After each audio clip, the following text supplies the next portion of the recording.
ಸತ್ಯವನ್ನು ಹೇಳಬೇಕಾಗತ್ತೆ. ನಮ್ಮ ಪಕ್ಷ ಸುಮಾರು ಇರತಕ್ಕಂಥ ಸರ್ವೆ ಪ್ರಕಾರ ಸುಮಾರು 5ರಿಂದ 10 ಸೀಟ್ ಗೆಲ್ತಕ್ಕಂಥ ಸಾಧ್ಯತೆ ಇದೆ ಅಂತ ಕಾಣ್ತಾ ಇದೆ. ಅದ್ರ ಜೊತೆಗೆ ಆಪ್ ಇರ್ತಕ್ಕಂಥದ್ದು ಮೊದಲನೇ ಸ್ಥಾನದಲ್ಲಿದೆ, 2ನೇ ಸ್ಥಾನದಲ್ಲಿ BJP ಇದೆ ಅಂತ ಇರ್ತಕ್ಕಂಥ ವರದಿ. ಇಷ್ಟು ನನಗಿರ್ತಕ್ಕಂಥದ್ದು ಮಾಹಿತಿ ಇದೆ ಡೆಲ್ಲಿ ಬಗ್ಗೆ. ಯಾಕೆ ತಮ್ಮ ಪಕ್ಷಕ್ಕೆ ಇದೆ, ಎಲ್ಲೆಲ್ಲಿ ರೀಜನಲ್ ಪಾರ್ಟಿ ಸ್ಟ್ರಾಂಗ್ ಆಗಿ ಬೆಳೆದಿದ್ದಾವೆ ನಮಗೆ ಹಿನ್ನಡೆ ಇದೆ. ಇನ್ನು ರಾಹುಲ್ ಗಾಂಧಿಯವರ ಫಿಲಾಸಫಿ, ರಾಹುಲ್ ಗಾಂಧಿಯನ್ನು ಇನ್ನೂ ದೇಶ ಜನ ಅರ್ಥ ಮಾಡ್ಕೊಂಡಿಲ್ಲ ಅಂತ ನಾನು ಭಾವಿಸ್ತಾ ಇದ್ದೀನಿ.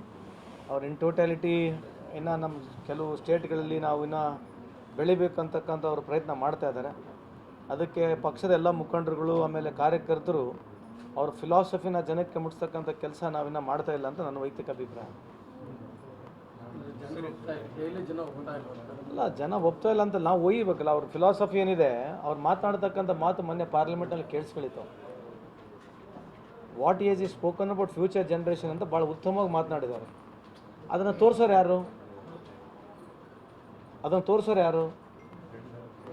ಮಂಗಳಾರತಿ 24 ತಾಸು ತೋರಿಸಿ ಯಾವುದು EV ಬಗ್ಗೆ ಮುಂದೆ ಫ್ಯೂಚರಿಸ್ಟಿಕ್ ಹೆಂಗಿರಬೇಕು, ಆಮೇಲೆ ನಾವು ಯಾಕೆ ಡೆವಲಪ್ ಆಗ್ತಾಯಿಲ್ಲ ಅಂಥೇಳಿ ಅದ್ಭುತವಾಗಿ ಮಾತನಾಡಿದ್ದಾರೆ.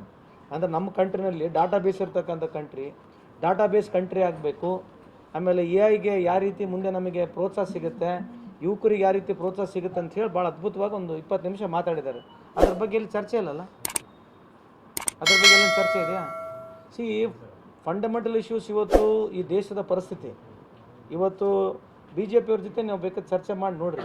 ಇವತ್ತು AI ಯಾವ ಲೆವೆಲ್ದಾಗಿದ್ದೀವಿ ನಾವು?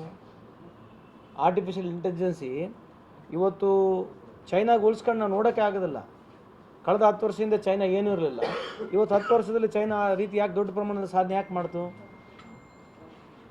ಇದಕ್ಕೆ ಸಾಧನೆ ಮಾಡ್ತು? ಸೆಲ್ಫ್ ಪಿಕ್ಚರು, ಸೆಲ್ಫ್ ಪ್ರಮೋಷನ್ ಕಮ್ಮಿ ಮಾಡ್ಕೊಂಡು ಕೆಲಸ ಮಾಡಿದ್ರೆ ಇಂಥ ಅದ್ಭುತವಾದಂಥ ರಿಸಲ್ಟ್ಗಳನ್ನ ನೋಡ್ಬೋದು. ಇಲ್ಲಿ ಏನು ರಿಸಲ್ಟ್ ಇಲ್ಲ, ಪಾಲಿಸಿ ಇಲ್ಲ, ಏನಿಲ್ಲ. ದಿನ ಬೆಳಿಗ್ಗೆ ಇದ್ರೆ ಬರೀ ಇದೇ ಐತೆ. ಮತ್ತು ಹಿಂಗಾಗಿ ಇರೋದು ಅಲ್ಲ. ನಾವೇನು ಅವ್ರು ವೈಯಕ್ತಿಕವಾಗಿ ಮಾತನಾಡ್ತಿಲ್ಲ. ಇವತ್ತು ನೋಡಿ, ಇವತ್ತು ಡಾಲರ್ ಏನಿದೆ, ಡಾಲರ್ ರೂಪಿಗೆ ಕಳೆದ 4 ತಿಂಗಳಲ್ಲಿ ದಿನಕ್ಕೆ $1, ತಿಂಗಳಿಗೆ $1 ಹೋಗ್ತಾ ಇದೆ, ಡೌನ್ ಆಗ್ತಾ ಇದೆ. ಇವತ್ತು $87 ಇದೆ, ಇವತ್ತು ಹೆಚ್ಚು ಕಮ್ಮಿ. ಇನ್ನೊಂದು ಡಿಸೆಂಬರ್ ಒಳಗೆ 90 ಮುಟ್ತೀವಿ. ಈ ದೇಶದ ಸಾಧನೆ ಹೆಂಗಿರ್ತದೆ ಅಂತಂದ್ರೆ, ದೇಶದ ಬಗ್ಗೆ ಮಾತಾಡೋದು ಅವರು ರಾಜ್ಯದ ಸಾಲದ ವಿಚಾರವಾಗಿ ಯಾಕೆ ನಮ್ಮ ಆಡಳಿತದಲ್ಲಿ ಸಾಲದ ಪ್ರಮಾಣ ಜಾಸ್ತಿ ಆಗಿದೆ. ಒಂದು ನಿಮಿಷ ಮಾತಾಡಲ್ಲ? ಈ ದೇಶ ನಿನಗೆ ಸಂಬಂಧ ಇಲ್ಲ? ಇದೆ ಸರ್. ಫಸ್ಟ್ ಕೇಳ್ರಿ, ರಾಜ್ಯ ಮೊದಲು. ನನ್ನ ಪ್ರಶ್ನೆ ಕೇಳಬೇಡ್ರಿ. ಅಲ್ಲಲ್ಲ, ಯಾಕೆ ಅಂತ ಕೇಳ್ರಿ. ಹೌದು ಸರ್, ರಾಜ್ಯದ್ದು ಕೇಳ್ರಿ, ದೇಶದ್ದು ಕೇಳ್ರಿ.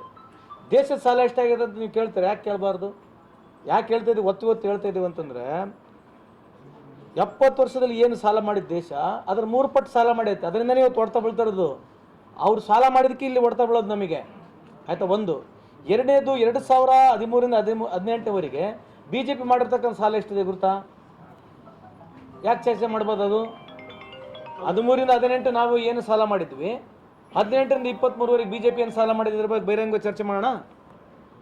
ಸಾಲ ಎಲ್ಲ ಸ್ಟೇಟ್ಗಳು ಮಾಡ್ತಾ ಇದ್ದೋ, ಅದ್ರ ಬಗ್ಗೆ ಒಪ್ಪೋಣ.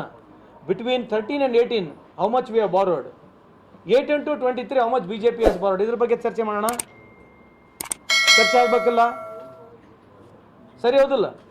ಗುಜರಾತ್ ಎಷ್ಟು ಸಾಲ ಎಷ್ಟು ಮಾಡಿದೆ, ಅದ್ರ ಬಗ್ಗೆ ಚರ್ಚೆ ಮಾಡೋಣ ಬೇಡ? ಅದಕ್ಕೆ ಚರ್ಚೆ ಮಾಡೋಣ. ಪ್ರಶ್ನೆ ಏನು, ದೇಶದ ಬಗ್ಗೆ ಇಷ್ಟೆಲ್ಲ ಮಾತಾಡ್ತಾರೆ ಸಂತೋಷ್ ಲಾಡು, ರಾಜ್ಯದ ಸಮಸ್ಯೆ ಬಗ್ಗೆ ಯಾಕೆ ಮಾತಾಡ್ತಾರೆ? ಯಾರು ಒಂದು ನಿಮಿಷ ಮಾತಾಡ. ಈಗ BJP ಅವ್ರು ಯಾರು ರಾಜ್ಯದ ಸಮಸ್ಯೆ ಬಗ್ಗೆ ಮಾತನಾಡಿದ್ದಾರೆ ಅದ್ರ ಬಗ್ಗೆ ಕೇಳಿದ್ರೆ ನಾನು ಉತ್ತರ ಕೊಡ್ತೇನೆ. ಏನು, ಯಾರು ಕೇಳಿದಾರೆ? ಅಲ್ಲ ಸರ್, BJP ಸಾಲ ಮಾಡಲಿ, ಕಾಂಗ್ರೆಸ್ ಸಾಲ ಮಾಡಲಿ, JDS ಸಾಲ ಮಾಡಲಿ, ಹೊರೆ ಮಾತ್ರ ಜನರ ಮೇಲೆ. ಹೌದ್ರಿ, ಅದಕ್ಕೆ ನೀವು ಗಟ್ಟಿಯಾಗಿ ಹೇಳ್ಬೇಕಲ್ಲ. ಇವತ್ತು ಪ್ರಧಾನಮಂತ್ರಿ ನರೇಂದ್ರ ಮೋದಿ ಅವರು ಬಂದು ಎಲ್ಲರ ಮೇಲೆ $1 ಲಕ್ಷ ಹೆಚ್ಚು ಹೊರೆ ಮಾಡಿದ್ದಾರೆ. ಕಳೆದ 47ರಿಂದ ಈ 2014ವರೆಗೆ ಕೇವಲ 40ರಿಂದ 50 ಸಾವಿರ ರೂಪಾಯಿ ತಲೆ ಮೇಲೆ ಸಾಲ ಇತ್ತು. ಇವ್ರು ಬಂದು $1 ಲಕ್ಷಕ್ಕೆ ಹೆಚ್ಚು ಮಾಡಿದ್ದಾರೆ. ಇದೇ ಸಾಧನೆ ಅಲ್ಲ? ಇದು ಗಟ್ಟಿಯಾಗಿ ಹೇಳ್ಬೇಕಲ್ಲ BJP ಅವರು. ಮೋದಿ ಅವರು ಏನು ಮಾಡಿಲ್ಲ, ಕಾಂಗ್ರೆಸ್ 70 ವರ್ಷದಲ್ಲಿ ಕೇವಲ 10 ವರ್ಷದಲ್ಲಿ ಮಾಡಿದ್ದೀವಿ. ನಾವು ಒಬ್ಬೊಬ್ಬರ ಮೇಲೆ $1 ಲಕ್ಷ ಸಾಲ ಓರಿಸಿ ಒಂದು ಗಟ್ಟಿಯಾಗಿ ಹೇಳ್ಬೇಕಲ್ಲ. ಇದು ಸಾಧನೆ ಅಲ್ಲ ಏನಿದು? ಎಲ್ಲರಿಗಿಂತ ಜಾಸ್ತಿ ಸಾಲ ನಾವು ಮಾಡಿದ್ದೇವೆ ಅಂತ ಹೇಳಕ್ಕೆ ಗಟ್ಟಿಯಾಗಿ ಹೇಳ್ಬೇಕಲ್ಲ. ಯಾಕೆ ಹೇಳ್ಬಾರ್ದು BJP ಅವರು? ಇದು ಸಾಧನೆ ಅಲ್ಲ? ಇದು ದೊಡ್ಡ ಸಾಧನೆ ಅಲ್ಲ? ಇದು ಸಾಲ ಮಾಡಿ ದೊಡ್ಡ ಸಾಧನೆ ಅಲ್ಲನ್ರಿ? ಹೇಳ್ಬೇಕಲ್ಲ ಮತ್ತೆ ಗಟ್ಟಿಯಾಗಿ. ಯಾವ ಸಾಧನೆ ಮಾಡೋದಲ್ಲ ಸುಮ್ಮನೆ ಹೇಳ್ಕೊಂತಿರ್ತೀರಿ. ದೊಡ್ಡ ಸಾಧನೆ ಇದು. ಇವತ್ತು 10 ಮೋಸ್ಟ್ ಪವರ್ಫುಲ್ ಕಂಟ್ರಿ ಇತ್ತು ನಮ್ಮ ದೇಶ, ಇವತ್ತು ಅದ್ರ ಲಿಸ್ಟಿಂದ ಹೊರಗೈತೆ. ಇದನ್ನು ದೊಡ್ಡ ಸಾಧನೆ. 80ನೇ ರ್ಯಾಂಕಿಂಗ್ ಇತ್ತು ಪಾಸ್ಪೋರ್ಟ್, ಇವತ್ತು 84ನೇ ರ್ಯಾಂಕಿಂಗ್ ಬಂದು, ಇದನ್ನು ದೊಡ್ಡ ಸಾಧನೆ. ಇಂಥವೆಲ್ಲ ಏನು ಮಾತಾಡೋದು ಬೇಡ. ಇಂಥವೆಲ್ಲ ಸಾಧನೆ ಅಲ್ಲ. ಬರೀ ರಾಜ್ಯ ಸರ್ಕಾರ ಮೇಲೆ ಕುತ್ಕೊಂಡು ಕುಂದ್ರೋದು, ಮಾತಾಡೋದು. ಯಾಕೆ ಇವತ್ತು GDP ನಂಬರ್ 1 ಇದೆ ಕರ್ನಾಟಕ, ಇದು ಒಳ್ಳೇದಲ್ಲ ಸಾಧನೆ? Is it not a good point? ನೋಡ್ರಿ, ಪಾಸಿಟಿವ್ ಮಾತಾಡೋಣ. ಅಗಲಾಲ ಬಂದು ನೆಗೆಟಿವ್ ಮಾತಾಡಿದ್ರೆ ಮತ್ತೆ ನಾವು ನೆಗೆಟಿವ್ ಮಾತಾಡೋದು ಬೇಡ. ಈಗ ಪಾರ್ಲಿಮೆಂಟ್ ನಿಂತ್ಕೊಂಡು 70 ವರ್ಷದಿಂದ ಕತೆ ಹೇಳಿದ್ರೆ 10 ವರ್ಷದ ಕತೆ ಯಾರು ಹೇಳೋದು ಬೇಡ ನಿಮಗೆ? From morning till evening you only want to talk about Congress.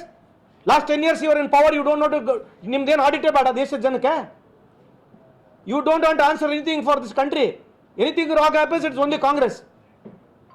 ಎಲ್ಲಿವರೆಗೆ ಹೇಳ್ಕೊಂತ ಹೋಗ್ತೀರಿ ಪಿಕ್ಚರ್? ಎಲ್ಲಿವರೆಗೆ? ಯಾರಿಗೋಸ್ಕರ? ಎಲ್ಲಿವರೆಗೆ?